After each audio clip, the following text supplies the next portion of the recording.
Sebentar, biarkan aku menyalakan rokokku. Hei, aku gak ingin wajahku terlihat di sini, oke? Buremin aja.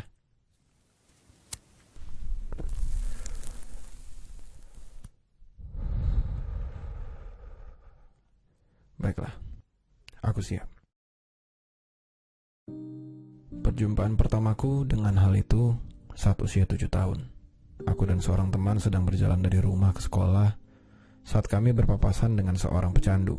Ia berdiri tepat di sisi jalan dengan satu tangan di pagar dan yang lain menjuntai. Pakaiannya kotor dan sobek. Wajahnya bengkak dan pucat seperti hantu. Tapi matanya, men, kamu bisa melihat setan di situ. Kami berdua berdiri terdiam menatapnya. Ya, kami ketakutan. Tapi kami juga tertarik. Kemudian, ia muntah. Lalu ia perlahan mengangkat wajahnya dan melihat kami berdua dari salah satu sudut mulutnya. Dan ia kemudian menyuruh kami mendekat, karena ia ingin memberikan kami hadiah. Kami berdua anak-anak, men. Tentu saja kami ingin hadiah, jadi kami mendekatinya. Kami memutuskan untuk memberitahu mamaku, karena kami tidak tahu apa yang harus kami lakukan atas barang yang lelaki itu berikan. Kami tidak mengerti apa itu dan setuju mungkin mamaku lebih tahu. Saat kami sampai ke rumah, kami segera mencari mama dan menemukan beliau duduk di area meja makan sambil menulis sesuatu. "Mama," panggilku padanya. "Ya sayang," katanya dan menoleh ke arahku. "Seorang pria di jalan memberikan sesuatu, tapi kami tidak tahu apa ini," kataku, dan mengangkat tanganku untuk menunjuk barang itu. Kubuka telapak tanganku dan tampaklah jarum suntik yang sudah terpakai.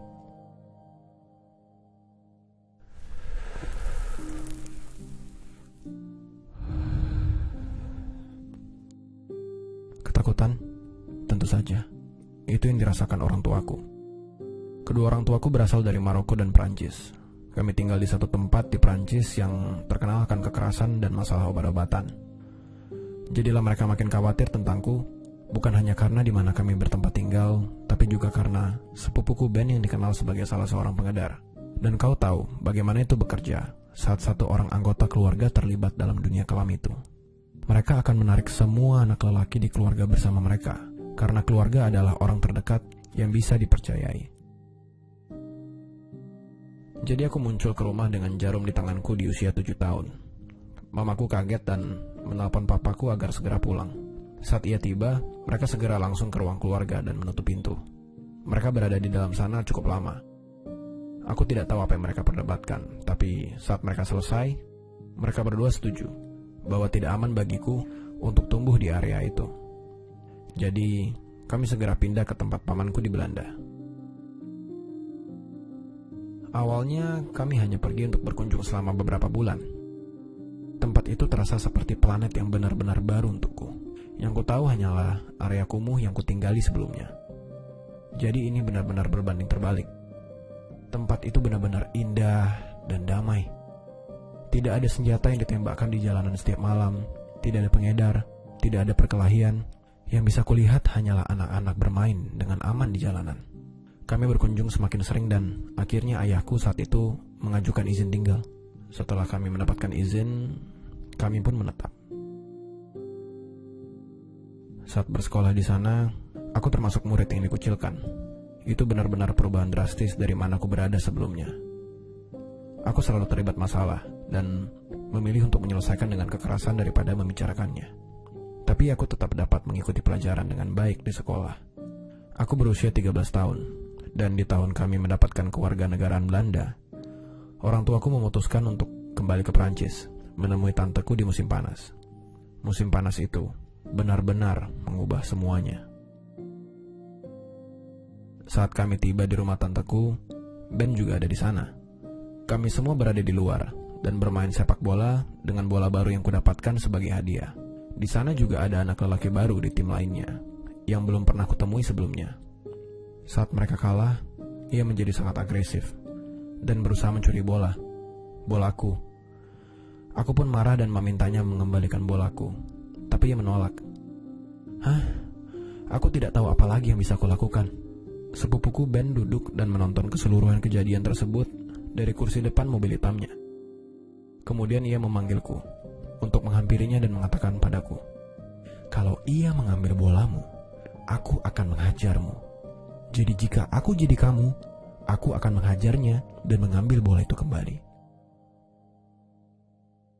Aku begitu ketakutan akan dihajar, jadi ku beranikan diri pergi menghampirinya. Dan sebelum anak itu bisa mengatakan apapun, aku menendangnya di perut dan kemudian meninjunya, tepat di wajah. Dan aku tidak berhenti di sana.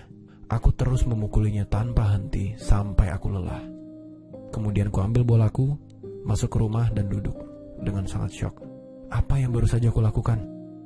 Tiba-tiba, Ben datang dan menaruh tangan di pundakku dan berkata, "Kau melakukan hal yang benar." Ku jawab dia, "Hal yang benar? Bagaimana mungkin kekerasan adalah hal yang benar?" Ia mengambil teleponku dan menyimpan nomornya di sana. "Satu hari, aku akan menghubungimu untuk membantuku dengan sesuatu." Kemudian, ia pergi. Aku tak mendengar apapun selama 2 tahun darinya. Tapi 2 minggu setelah aku berusia 16 tahun, aku akhirnya mendapatkan telepon darinya. "Hei, aku akan ke Belanda untuk menjemputmu. Kita akan melakukan perjalanan bersama," katanya. Untungnya saat itu, orang tuaku sedang di Maroko, menghadiri pernikahan, jadi aku hanya perlu izin sakit di sekolah dan memberitahu tante yang menjagaku kalau aku pergi tamasya sekolah. Anehnya, ia tidak bertanya apapun, hanya membantuku mengepak barang dan mengantarku ke sekolah. Kutunggu ia pergi dan kemudian lari ke stasiun kereta untuk membeli tiket kereta menemui Ben di mana kami janjian bertemu. Dan hal pertama yang dikatakannya, "Aku ingin kau membantu bisnisku." "Kenapa aku?" tanyaku. "Aku ingin kau membantuku dengan urusan kecil di sini dan sana, dan aku akan mengupahmu untuk itu. Kau mau?"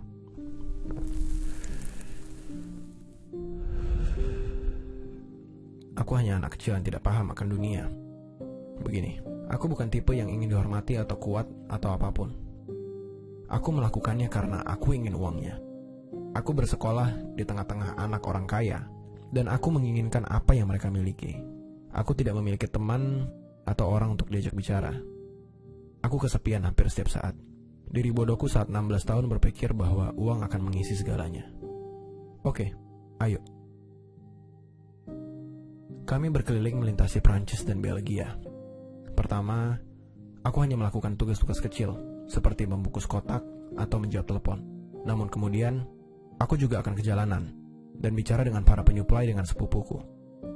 Mereka pikir aku hanya anak kemarin sore, tapi aku belajar banyak ketika di sana. Dan sebelum aku tahu, aku mulai menjalankan bisnisku sendiri. Sepupuku terus mengawasiku, tapi usahaku makin berkembang. Di akhir perjalanan, sepupuku memberikan amplop berisi uang dan memberitahuku, "Ini untuk kerja kerasmu." Aku jawab, "Makasih ya. Akan kurus bisnis di sini sebelum perjalanan berikutnya." Itu adalah perjalanan yang mengubahku menjadi lelaki dewasa. Saat tiba di rumah, papaku berdiri di depan pintu. Ia menunggu dan sangat marah lebih dari biasa yang kulihat. "Kemana aja kamu? Kamu bohong ke tante, bohong ke papa, bohong ke sekolah. Kamu tahu apa yang kamu lakukan? Karena kamu melewatkan tesmu, kamu nggak naik kelas dan harus mengulang. Papa nggak percaya kamu sangat enggak bertanggung jawab. Berikan teleponmu." Kuserahkan teleponku padanya. "Kemana kamu?" dia bertanya. Kuputuskan hanya untuk memberitahunya. Jalan-jalan dengan Ben. Ia hanya melihatku dalam diam untuk waktu yang lama. Ia sangat syok. "Mulai saat ini, kamu akan pergi langsung ke sekolah dan pulang ke rumah. Kamu dengar? Kamu tidak ada lagi keluar rumah. Tidak ada internet dan kamu tidak akan pernah menghubungi Ben lagi." Dia membentakku. Kemudian membanting telepon ke lantai, memecahkan layarnya dan menginjaknya. Aku masuk kamar dengan marah, karena ia tidak mengerti betapa sulitnya bagiku untuk hidup normal. Ia tidak mengerti dunia dan bisnis yang kujalani. Kuputuskan memberikan yang terbaik yang kubisa untuk menghubungi Ben lagi. Jadi aku belajar keras di sekolah dan mendapatkan hasil bagus hingga tahun keempat sekolah menengah. Saat itu, papaku mulai mengendurkan pengawasannya, jadi ku yakinkan ia untuk mengizinkanku ke Prancis, menemui tanteku, dan ia dengan ragu menyetujuinya, selama aku menghubunginya setiap hari agar ia tahu apa yang kulakukan. Tapi ku beritahu sepupuku, aku akan datang saat musim panas, dan saat aku tiba, aku kembali seakan aku tak pernah meninggalkan tempat itu. Itu bisnis seperti biasanya. Sebelum ku tahu, sesuatu dalam diriku berubah. Satu hari, aku terlibat argumen panas dengan salah satu penyuplai yang menolak untuk mengirimi kami apa yang ia janjikan. Aku benar-benar marah saat itu, hingga tidak bisa berpikir jernih lagi. Ku cari senjata dan menusuk dadanya 2 kali. Setelah kulakukan itu, kulihat tanganku bernoda merah dan shock. Seakan ada orang lain yang mengambil alih tubuhku, dan sesaat kemudian, aku menjadi diriku lagi.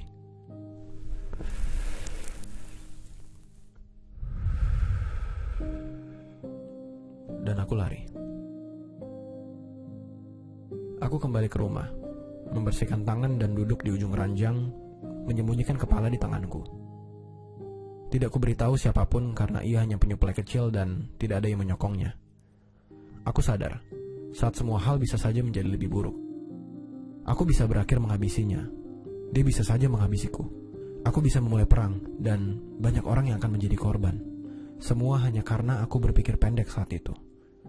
Hanya karena aku ingin membuktikan sesuatu. Kuputuskan untuk kembali ke Belanda dan kuberitahu sepupuku akan kurus bisnis di sini saat ia menangani bisnis di Prancis. Aku berada dalam bisnis itu selama 2 tahun dan itu benar-benar menghancurkanku.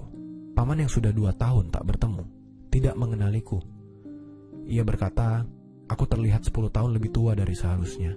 Jika bukan karena teman baikku, aku mungkin akan berakhir di pemakaman atau mungkin penjara tingkat tinggi.